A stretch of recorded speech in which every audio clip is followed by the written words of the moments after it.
The haunting of the Royal Hawaiian Motel. The scorching heat of the California desert faded as night fell, but a different kind of chill crept over me as I approached the abandoned Royal Hawaiian Motel. Its dilapidated facade loomed against the starry sky, a crumbling monument to forgotten dreams and dark secrets. I'd always been drawn to urban exploration, seeking out the forgotten corners of the world where history whispered from decaying walls.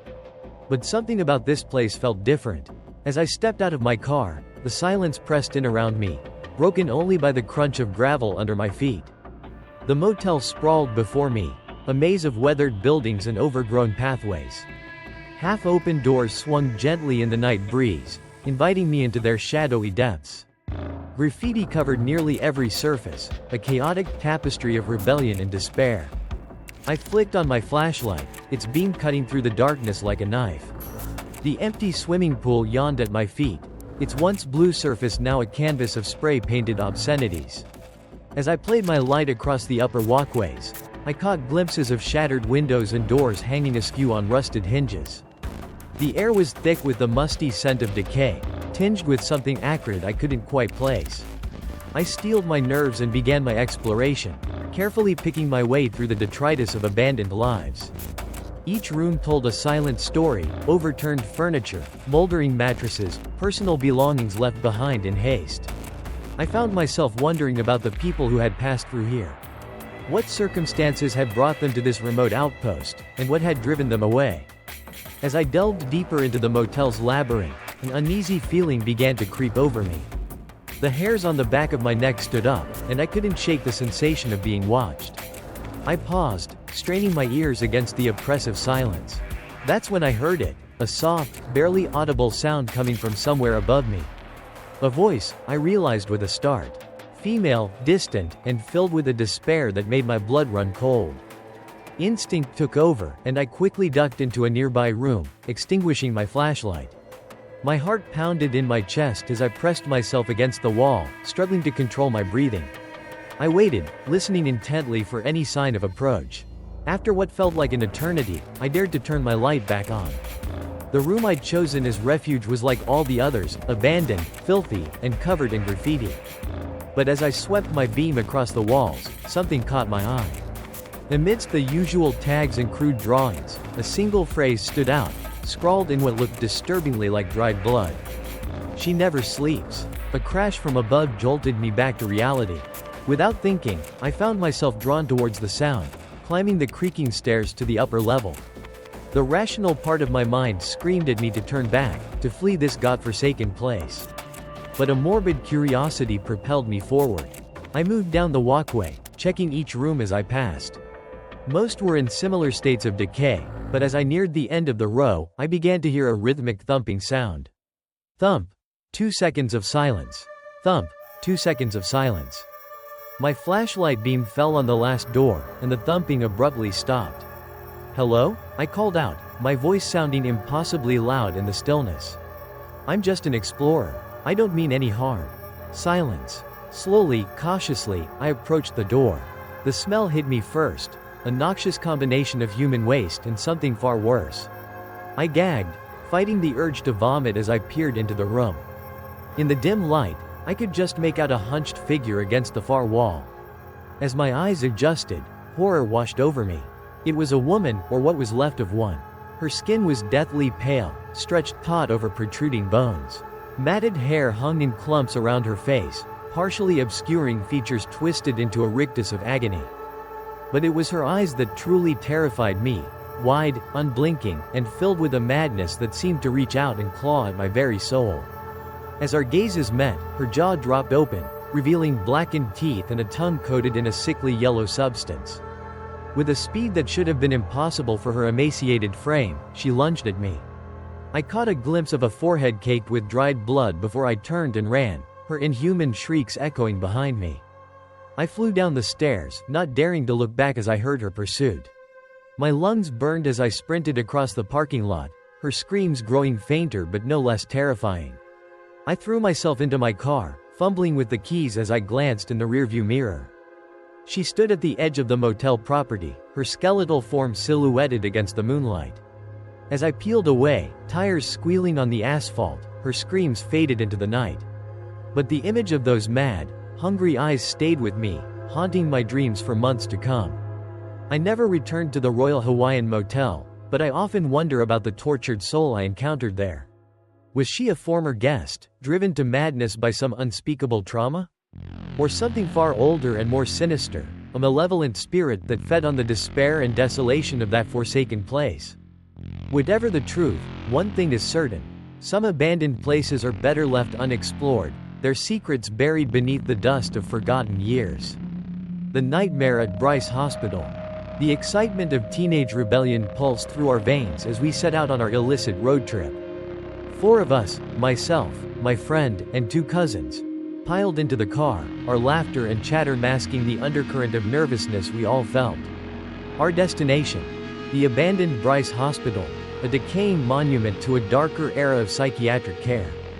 As we drove through the night, the world beyond our headlights seemed to fade away, leaving us in a bubble of anticipation and dread. We arrived at the turnoff to the hospital just before 3 a.m., the witching hour when the veil between worlds is said to be thinnest. The dirt road leading to Bryce seemed endless, overgrown branches clawing at the sides of the car as we inched forward. An oppressive silence fell over us, broken only by the crunch of gravel beneath our tires.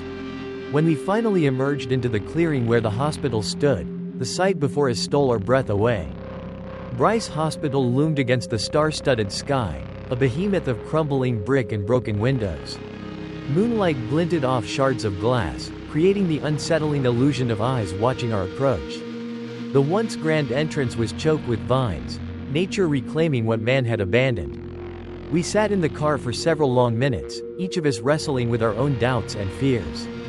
But the allure of the unknown proved too strong to resist. With shaky breaths and pounding hearts, we stepped out into the night. The air around us felt heavy, charged with an energy that raised goosebumps on our skin. As we approached the main entrance, the smell of decay and mildew assaulted our senses. Graffiti covered the walls, a chaotic mix of tags, crude drawings, and disturbing messages. One in particular caught my eye.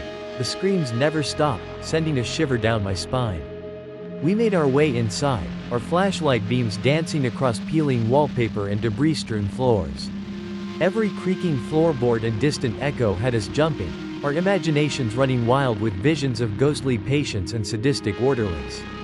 As we climbed to the upper floors, the atmosphere grew even more oppressive. The air felt thick, making it difficult to breathe. We came across rooms still filled with rusted bed frames and overturned furniture, silent witnesses to decades of suffering. It was on the roof that things took a truly terrifying turn. As we surveyed the moonlit grounds below, a pinprick of light caught our attention. It bobbed in the darkness near the front of the building, like someone using a cell phone flashlight. We called out, but received no response. The light vanished as quickly as it had appeared. Unnerved, we decided to head back inside. But as we turned to leave, a sound froze us in our tracks. The unmistakable thud of footsteps on the stairs below, growing louder with each passing second. Panic seized us. We scrambled to find a hiding place, our earlier bravado evaporating in the face of genuine fear. I found myself separated from the others, ducking into a small side room just as the footsteps reached our floor. From my hiding place, I heard a voice, low, guttural, and utterly inhuman. It muttered words I couldn't understand, but the malevolence in its tone chilled me to my core. I pressed myself against the wall, hardly daring to breathe as the shuffling steps drew nearer. A shadow fell across the doorway, and I caught a glimpse of a figure that would haunt my nightmares for years to come. It was vaguely human in shape, but emaciated and twisted, moving with a jerky, unnatural gait. Its face was hidden in shadow, but I could feel its gaze sweeping the room. Just when I thought my pounding heart would give me away, a scream echoed from somewhere in the building. The creature's head snapped towards the sound, and it let out a blood-curdling shriek of its own before lurching away with frightening speed. I remained frozen in place for what felt like hours before I heard my cousins calling my name. We reunited, all of us pale and shaking, and made a frantic dash for the exit. As we burst out of the front doors, I chanced to look back and saw multiple figures emerging from the shadows around the building, all moving with that same unnatural gait. We ran blindly into the woods, branches whipping our faces as we stumbled through the underbrush. Somehow, we found our way back to the car, piling in and peeling out of there with a spray of gravel. The drive home was silent, each of us lost in our own thoughts, trying to process what we'd experienced. To this day, we rarely speak of that night at Bryce Hospital. But sometimes, in the dark of night, I still hear that inhuman shriek echoing in my dreams. A reminder that some places are abandoned for a reason, and some doors are better left unopened. The woman behind the smile. The Georgia countryside stretched out before us, a patchwork of fields and forests bathed in the golden light of late afternoon. My brother Seb, always the adventurer, had heard whispers of an abandoned house hidden away down an old, forgotten road. At 15, I was eager to prove myself, so when he invited me along, I jumped at the chance. We parked Seb's car in a secluded spot, shielded from view by a thick copse of trees. The house wasn't visible from here. We'd have to trek down a long neglected concrete road to reach it. As we set out, the crunch of our footsteps seemed unnaturally loud in the stillness. The road itself was a testament to the power of nature reclaiming what man had built. Massive cracks spider-webbed across its surface, with weeds and grass pushing through every available opening. The surrounding fields were a sea of overgrown grass and wildflowers, swaying gently in the breeze. We had walked for perhaps 10 minutes when I felt a prickle at the base of my neck, that instinctive feeling of being watched. I glanced back and my heart skipped a beat. A woman had appeared on the road behind us, walking in our direction. I nudged Seb, whispering urgently. He looked back, then told me to act natural. If we run, it'll look suspicious, he muttered. So we continued our pace, though I could feel tension radiating from my brother.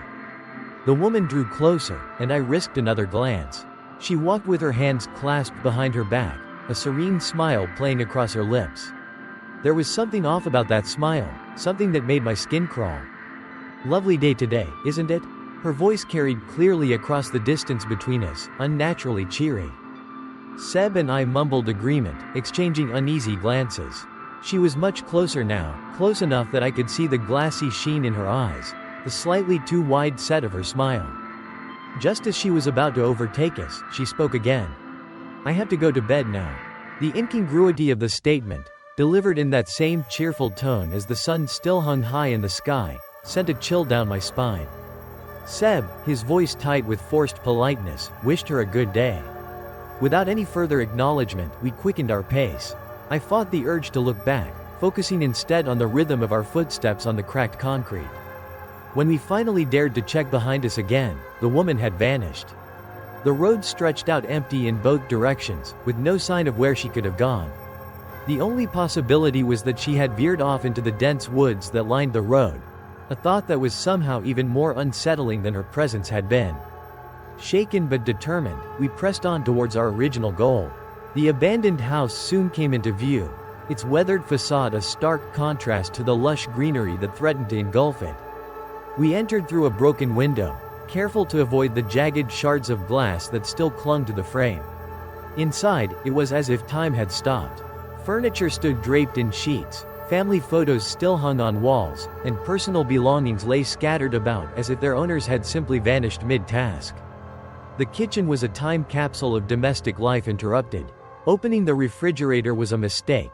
The stench of long-rotted food assaulted our senses, making us gag.